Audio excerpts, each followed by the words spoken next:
하나님이 당신에게 복 주시길 원합니다. 하나님이 당신을 지키시길 원합니다. 예수님은 하나님의 본체이십니다. 하나님의 본체이신 예수님께서 육신을 입고 이 땅에 오셨죠. 하늘의 하나님께서 땅의 사람의 모습으로 이 땅에 오신 겁니다. 비록 사람의 몸을 입고 이 땅에 사셨을지라도 예수님은 하나님이셨기 때문에 이 땅에 계시는 동안 예수님을 통해서 하나님의 능력이 나타났습니다. 예수님이 이 땅에 계시는 동안 수없이 많은 사람들이 예수님의 주변에 있었죠. 어디를 가시든지 사람들이 예수님을 따랐습니다. 때로는 수많은 사람들이 예수님을 만나고 싶어서 예수님의 말씀을 듣고자 모이기도 했습니다. 그리고 예수님은 그들을 긍휼히 여기시고 예수님을 만나러 나오는 사람들에게 은혜를 베푸시고 능력을 베풀어 주셨습니다. 병든 자는 고치시고 귀신은 쫓겨나가고 때로 바람과 풍랑을 다스리시고 죽은 자를 살리시기도 했습니다. 그러나 이러한 예수님의 능력이 모든 사람에게 나타난 것은 아니었습니다. 모든 사람이 예수님의 이 능력을 경험한 것은 아니었습니다. 이 예수님의 능력, 예수님으로부터 나타나는 하나님의 능력을 경험하기 위해서는 예수님과 특별한 접촉이 이루어져야 했습니다. 그 예수님과의 특별한 접촉이란 믿음의 접촉입니다. 믿음을 가지고 예수님과 만날 수 있어야 합니다. 예수님은 우리의 죄를 담당하시고 죽으시고 부활하시고 하늘로 승천하셨습니다. 그리고 지금은 성령으로 우리와 함께 하시는 줄로 믿습니다. 성령으로 우리와 함께 하실지라도 마찬가지입니다. 이 땅에 예수님이 계실 때 예수님 주변에 많은 사람들이 있었지만 그 중에 예수님의 능력과 은혜를 경험한 사람은 그 예수님과 믿음의 접촉이 이루어져야 했던 것처럼 성령으로 지금 우리와 함께하고 계시지만 그 성령을 통한 하나님의 은혜와 능력을 경험하려면 마찬가지로 믿음의 접촉이 이루어져야 합니다. 교회에 나올 때에 하나님을 예배하러 나올 때에 주님을 만날 것이라는 믿음을 가지고 나와야 하는 거죠. 오늘 내가 교회에 가면 오늘 내가 하나님 앞에 예배드릴 때 하나님이 나를 만나 주실 것이라는 이 믿음을 가지고 나와야 합니다. 때로는 길 가시는 예수님을 향하여서 큰 소리로 부르짖었던 바디메오처럼 죽을 각오를 하고 예수님의 뒤로 가서 예수님의 옷자락을 만졌던 혈루증 앓는 여인처럼 간절한 마음으로 주님을 찾고 만나기를 원하고 주님 앞에 나와야지 주님과의 접촉이 이루어지기도 합니다. 성령으로 우리 가운데 계시는 주님과 우리가 믿음의 접촉이 이루어지면 마치 예수님과 믿음의 접촉이 이루어진 사람들에게서 질병이 떠나가고 귀신이 떠나가고 심지어는 죽은 자가 살아났던 것처럼 성령을 통해서도 접촉이 일어나며 오늘날 우리에게도 동일한 하나님의 은혜와 역사가 나타나는 줄로 믿습니다. 하나님이 우리를 떠난 것이 아니고 하나님이 우리에게 눈을 감으시거나 귀를 막고 계신 것이 아니고 우리와 하나님과의 접촉이 이루어지지 않는 것이 문제입니다. 2000년 전에 비하면요, 오늘날 우리 삶 가운데는 더 많은 문제, 질병들이 복잡하게 존재하는 것을 봅니다. 과거의 질병이라는 것이 현대의 의학으로 하면 아스피린 한두 개만 먹으면 금방 나을 수 있는 병들이 과거에는 굉장히 많았습니다. 그런데 약이 없어서 못 고치는 거죠. 그런데 지금은요, 갈수록 질병도 어려워지고 복잡해지고 알지도 못했던 새로운 병들이 생겨납니다. 이 코로나19도 마찬가지잖아요. 그 없던 병들이 새롭게 만들어지는 거죠. 육체의 질병뿐만 아니라 마음의 병도 갈수록 복잡해지고 있습니다. 굳이 몸과 마음의 병은 아닐지라도 우리의 삶 자체가 굉장히 복잡해지고 그 복잡한 삶 가운데서 발생되는 문제들도 그만큼 어려워지고 있습니다.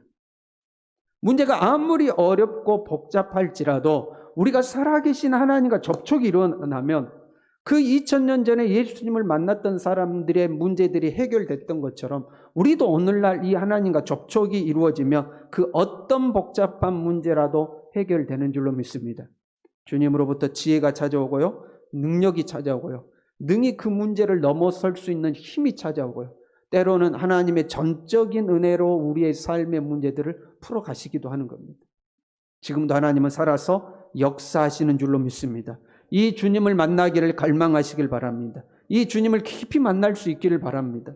우리 스스로를 점검하고 나는 과연 하나님을 만나기를 소망하고 있는가? 하나님이 나를 만나줄 것이라는 믿음을 가지고 주님 앞에 나오는가? 스스로를 점검해야 됩니다. 하나님께 나아가는 자는 반드시 그가 계신 것과 그가 자기를 찾는 자들에게 상 주시는 이심을 믿어야 할지니라 하고 말씀하셨어요. 믿음이 있어야지만 주님과의 이 접촉이 이루어지는 겁니다. 오늘 마태복음 25장은 예수님께서 이 땅에 다시 오셨을 때에 일어날 일들에 대한 세 가지 비유가 기록되어 있습니다. 첫 번째 비유는 열처녀 비유죠. 이 열처녀 비유는 예수님의 오심을 준비하고 있어야 된다. 준비하지 못하고 있다가 미련한 다섯 처녀처럼 될 수도 있다. 그러니 주님 오실 날을 준비하고 있어야 한다는 교훈을 우리에게 주고 있습니다. 두 번째 비유는 달란트 비유죠. 5달란트 맡은 자, 2달란트 맡은 자, 1달란트 맡은 자의 이야기입니다. 이 이야기는 예수님이 다시 오시면 우리와 결산하신다라는 교훈을 주고 있습니다. 예수님이 다시 오시면 다시 오시는 걸로 끝나는 것이 아니라 우리와 결산을 하시는데, 그때 주님이 우리와 결산을 하실 때에 잘했다고 칭찬받는 종이 되려면 지금 내가 가지고 있는 것들이 내 것이 아니라 주님의 것임을 명심하고 그 주님의 것에 대하여 충성해야 함을 우리에게 가르치고 있습니다. 1달란트 맡은 자는 주인 것 따로 있고 자기 것이 따로 있었습니다. 자기에게 돌아올 몫에 대해서는 열심을 다했지만 주님의 것에 대해서는 열심을 내지 않았습니다. 자기의 몫이 안 될 거라고 생각한 거죠. 내 것 따로, 주인 것 따로 이렇게 생각했습니다. 그러니까 그 1달란트 맡은 종은 그래서 하나님 앞에 책망을 받았죠. 칭찬받는 종이 되려면 나의 모든 것이 주님의 것임을 우리가 인정하고 주님의 것에 충성할 수 있어야 됩니다. 그리고 오늘 본문의 말씀 세 번째 비유는 양과 염소의 비유죠. 작은 사람 한 사람에게 하는 것이 곧 예수님에게 하는 것이다 하는 것을 가르쳐 주고 있습니다. 이 말씀을 달란트 비유와 연결해서 생각해 보면요. 5달란트 맡은 자와 2달란트 맡은 자가 주인이 맡겨주신 것에 대해서 충성했잖아요. 그 충성이 어디에 나타나야 하는가? 그것은 이웃을 사랑함으로 나타나야 함을 보여주고 있는 겁니다. 우리가 주님 앞에 충성한다는 것은 이웃을 사랑하는 것으로 나타날 수 있어야 한다고 해석이 될 수 있습니다. 그래서 마태복음 25장의 이 비유는 예수님이 다시 오실 때에 우리는 어떻게 할 것인가, 어떻게 준비를 해야 될 것인가를 가르쳐 주고 있는 말씀입니다. 그럼에도 불구하고 오늘 본문의 말씀에서 한 가지 힌트를 얻어낼 수가 있습니다. 적어도 예수님을 믿는 사람들은, 아니면 예수님을 만나면 어떤 문제라도 하나님의 도움을 입을 수 있다고 생각하는 사람들은 예수님을 만나고 싶어 합니다. 그렇잖아요. 우리가 예수님을 경험하여 예수님을 만나는 어떤 경험이 있기를 원하죠. 그런데 문제는 우리의 생각만큼 쉽게 그냥 정말 누가 보더라도 야, 하나님의 위대한 역사라고 말할 그런 경험들이 쉽게 나타나지 않는다는 겁니다. 성경에 기록되어 있는 말세의 현상 중에 하나는 거짓 선지자들이 등장하게 될 것이라는 겁니다. 그리고 그 거짓 선지자들이 그리스도가 여기 있다, 그리스도가 저기 있다고 사람들을 미혹하게 되면 사람들은 그 그리스도를 보고 싶어서 그리스도를 보기 위해서 여기로 가고 저기로 가게 됩니다. 그래서 주님은 여기 있다 해도 가지 말고 저기 있다 해도 가지 말아라 하고 말씀하셨죠. 그럼 무슨 말이냐면 사람들이 예수님을 만나고 싶어 한다는 겁니다. 그런데 이 주님이 어디 계실 것인가? 우리가 만나고 싶어하는 그 주님이 어디 계실 것인가? 오늘 본문의 말씀은 그 사실에 대한 힌트를 주고 있습니다. 예수님은 우리 곁에 배고프고 목마르고 오갈 곳 없고 헐벗고 병든 이웃의 모습 속에 숨어 계시는 겁니다. 지금 오른편에 양에 해당되는 자들도 예수님, 우리가 언제 예수님에게 그렇게 했습니까? 하고 의아해하고 있습니다. 내가 목마를 때 마실 걸 주었고 굶주릴 때 먹을 걸 주었고 헐벗었을 때 입을 걸 주었고 병들었을 때 옥에 갇혔을 때 너희가 나를 돌아보았다. 주님, 우리가 언제 그렇게 했습니까? 라고 의아해합니다. 반대로 염소편에 속한 사람도 야, 너희들 내가 배고플 때 먹을 것도 주지 않고 목마를 때 마실 것도 주지 않고 헐벗을 때 입을 것도 주지 않았어. 내가 병들고 옥에 갇혔을 때 돌아보지도 않았다. 그랬더니 우리가 언제 주님을 보고도 모른 채 했습니까? 하고 반문하고 있습니다. 양이 됐든 염소가 됐든 어느 편에 있던 사람들이랄지라도 예수님을 보지도 못했고 생각지도 못했고 알아차리지도 못했습니다. 그럼에도 불구하고 예수님은 나에게 한 것이다. 그것이 곧 나에게 한 것이라고 말씀하고 있습니다. 그렇다고 그 배고픈 자가, 그 헐벗은 자가 예수님이냐? 그건 아닙니다. 그렇잖아요? 그 배고픈 사람이 예수님은 아니에요. 그 예수님이 작은 자에게 한 것이 곧 내게 한 것이다. 딱 구분하고 있죠. 작은 자가, 야, 사실은 그 작은 자가 나였어. 내가 변장해가지고 그 작은 자로 간 거야. 이렇게 말씀한 것이 아니고 작은 자에게 한 것이 곧 나에게 한 것이다 하고 구분하고 계십니다. 비록 이 작은 자가 예수님은 아닐지라도 이 작은 자에게 하는 것을 예수님에게 하는 것처럼 예수님이 인정하시는 겁니다. 동일하게 생각해 주시는 겁니다. 그런데 그 예수님이 동일하게 생각하는 정도가 단순히 그래, 야, 니 참 잘했다 하고 상을 주는 정도가 아니라 그렇게 하지 않는 사람들을 영원한 형벌의 심판을 내릴 정도로 아주 엄하게 생각하시는 것을 볼 수가 있습니다. 작은 자를 소홀히 하는 것을 예수님을 소홀히 한 것이다, 이렇게 생각하는 겁니다. 우리는 예수님을 만나기 위해서 교회로 옵니다. 당연히 우리가 모여서 예배 드릴 때에 하나님은 우리 가운데 임하시는 줄로 믿습니다. 지금도 우리 모임 가운데 성령으로 우리와 함께 계시는 줄로 믿습니다.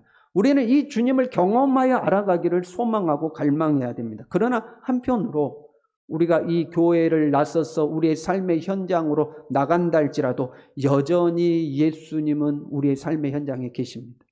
교회 밖에도 예수님은 계십니다. 어디에 계시는가? 우리의 이웃들 속에 계신다는 겁니다. 우리의 이웃들 속에 예수님은 계시는 겁니다. 여러분, 하나님을 만나기를 원하십니까? 하나님을 접촉하기를 원하십니까? 그렇다면 이웃을 만나야 합니다. 이웃과 접촉해야 합니다. 그들의 필요가 무엇인지를 살피고 그들의 필요를 채워주고 그들에게 도움의 손길을 펼칠 수 있어야 합니다. 만약에 여러분 누군가가 저희 딸에게 엄청 잘해준다고 해봐요. 어느 날 딸이 그냥 과자 한 봉지를 들고 왔어요. 네가 어디서 났냐? 아무개 집사님이 줬어요. 그 다음날 됐더니 또 선물을 또 한 보따리 가져왔어요. 네 어디서 났냐? 아무개 집사님이 줬어요. 그 다음 갔더니 또 옷을 한 벌 얻어왔어요. 네 어디서 났냐? 아무개 집사님이 줬어요. 그러면 제가 그 아무개 집사님에게 연락해요, 안 해요? 연락하겠죠. 전화로 연락하든지 만나든지 고맙다고 인사하고 나중에 식사라도 한번 같이 합시다 해서 식사 대접도 하고 그러겠죠. 나에게 베푼 것이 아니라 내 딸에게 베풀었지만 언젠가는 내가 그분에게 연락하고 그분을 만나고 나도 그분을 대접하게 되는 거죠. 그 마찬가지라는 겁니다. 비록 이웃이 소외된 이웃이 예수님은 아닐지라도 우리가 그 소외된 이웃을 돌아보고 사랑을 베풀면 예수님은 그걸 마치 당신에게 한 것처럼 생각하시는 거예요. 그래서 예수님이 우리를 찾아오는 겁니다. 우리를 만나주시는 겁니다. 그래서 하나님을 만나기를 원하면 하나님의 도움이 필요하면 주님을 섬기는 마음으로 이웃을 섬길 수 있어야 됩니다. 이것이 주님을 만나는 하나의 방법입니다. 이런 말씀을 들으면요, 약자의 입장에서는요, 그러니까 내가 가난하다고 생각한다거나 내가 소외된다고 생각하는 사람은 잘됐다, 오늘 목사님 말씀 다 잘 들었지, 앞으로 나를 대할 때 예수님 대하는 것처럼 잘 대해야 돼 하고 이야기할 수도 있습니다. 그렇잖아요. 내가 그동안 부자들이 나도 안 도와주고 돈 많은 사람들이 나 돌아보지도 않고, 야, 가난한 나에게 하는 것이 곧 예수님에게 하는 거니까 이제 나를 잘 도와줘야 돼, 이렇게 생각할 수도 있겠죠. 그런데 그런 것은 아닙니다. 약자로서 도움받는 것이 당연한 것처럼 생각한 것은 잘못된 생각입니다. 잘못된 생각. 우리 사회가 조금 그런 경향이 있어요. 가령 이런 거 있잖아요. 내가 조금만 더 가난했으면 더 많은 도움을 받을 수 있을 텐데. 그런 생각들. 어떤 정부 보조금이라든가 뭔가 나오면 그 기준이 있잖아요. 그러면 내가 그 기준에서 몇만 원 넘어서 내가 도움을 못 받아요. 그러면 야, 내가 조금만 더 가난했으면 도움을 받았을 때인데 이제 이런 마음들이 결코 좋은 마음이 아닌데요. 결코 좋은 마음이에요. 그냥 도움받는 것을 당연하게 생각하는 것은 바람직하지 않습니다. 말씀을 보세요. 32절에 이렇게 써요. 모든 민족을 그 앞에 모으고 각각 구분하기를 목자가 양과 염소를 구분하는 것 같이 이렇게 되어 있죠. 모든 민족을 모을 때 여러분 이 모든 민족을 모아서 예수님께서 너는 양 너는 염소 나눌 때 이 모든 민족 속에 가난한 사람, 병든 사람, 헐벗은 사람이 포함될까요? 그들은 예외일까요? 문제가 어렵습니까? 예수님이 다시 오셔서 모든 사람을 모아놓고 그들 중에 일부는 양, 그들 중에 일부는 염소 이렇게 나눈다 이 말이에요. 근데 그 나누는 중에 너 가난한 사람들은 예예, 가난한 사람들은 빠져, 병든 사람 빠져. 왜 너는 니를 섬기는 것이 예수님 섬기는 것과 다름없으니까 가난한 사람들은 무조건 천국 이렇게 하냐 이 말이죠. 사회적 약자는 무조건 양의 우리에 넣어두고 나서 나머지 사람들을 가지고 양인지 염소인지 나누는가? 그러면 사회적 약자의 기준은 어느 정도나 될까요? 가진 것이 얼마까지는 사회적 강자, 가진 것이 얼마까지는 사회적 약자, 이걸 나눌 수 있을까요? 그게 아니죠. 그게 안 되죠. 모든 사람을 모은다는 것은 우리 모두를 다 포함하고 있는 겁니다. 내 스스로가 나는 가난해라고 생각할지라도 양과 염소를 나누는 기준 안에 우리 모두가 다 포함되는 겁니다. 나는 가난하니까, 나는 어려우니까, 나는 도움을 받아야 돼. 그것을 정당하게 생각하는 사람이 한 명도 있을 수 없다는 겁니다. 주님 앞에 섰을 때는 네가 가난한 자를 돌봤냐, 굶주린 자, 헐벗은 자를 돌봤냐, 이걸 물으셔요. 나 가난한데요? 나는 가난하니까 안 해도 되는데 이게 안 통한다 이 말입니다. 우리는 모두 이웃을 사랑하고 선을 행해야 합니다. 나보다 더 가난하고 나보다 더 힘든 이웃이 어디든지 존재하는 겁니다. 가령 내가 재산이 1,000만 원이 있어요. 1,000만 원이 있는데 2,000만 원 가진 사람을 쳐다보면 나는 저 사람에 비해서 가난해. 그러니까 나는 안 해도 돼. 2,000만 원 가진 사람 해야 돼. 그럼 2,000만 원 가진 사람은 3,000만 원 가진 사람 쳐다보고 나는 3,000만 원 사람한테 비하면 나는 가난해. 그러니까 3,000만 원 가진 사람이 해야 돼. 그러면 그 누구도 선을 행하지 않습니다. 그렇잖아요. 1,000만 원 가진 자는 100만 원 가진 자를 바라보고 선을 행할 수 있어야 되고 100만 원 가진 자는 10만 원 가진 자를 보고 선을 행할 수 있어야 되고 10만 원 가진 자는 10,000원 가진 자를 보고 선을 행할 수 있어야 합니다. 그리고 오늘 본문의 말씀을 보면요. 선을 행하는 내용이요. 네 재산을 다 팔아서 나눠주라 그런 것도 아니에요. 배고플 때 먹을 것 주는 거고 목마를 때 물 한 잔 주는 거고요. 힘든 일 있을 때 가서 돌아보고 격려와 위로의 말을 하는 거예요. 그 누구라도 할 수 있는 선행인 것을 볼 수가 있습니다. 그렇게 우리가 이웃을 돌아보고 선을 행하는 중에 주님은 우리에게 점점 가까이 오시는 줄로 믿습니다. 예수님은 세상 끝날까지 우리와 항상 함께 하시겠다고 약속하셨습니다. 지금도 주님은 우리와 함께 하세요. 우리는 이 주님을 만나고 때로 은혜를 입고 때로 도움을 받으며 주님과 동행하여 살아가야 할 줄로 믿습니다. 그 주님을 이렇게 경험하는 방법 중에 하나가 무엇이냐? 사람을 사랑하고 이웃을 사랑하며 선을 행하는 거라 하는 겁니다. 이웃을 사랑할 때에 주님은 우리를 향하여 점점 가까이 오는 줄로 믿습니다. 우리가 모두가 다 그렇게 살 수 있기를 간절히 바랍니다. 우리 함께 기도하겠습니다. 하나님 아버지,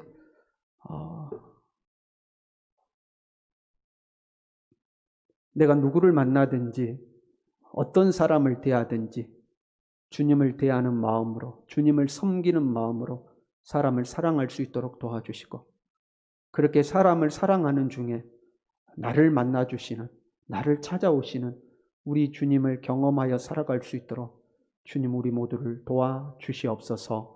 예수님의 이름으로 기도 올리옵나이다. 아멘.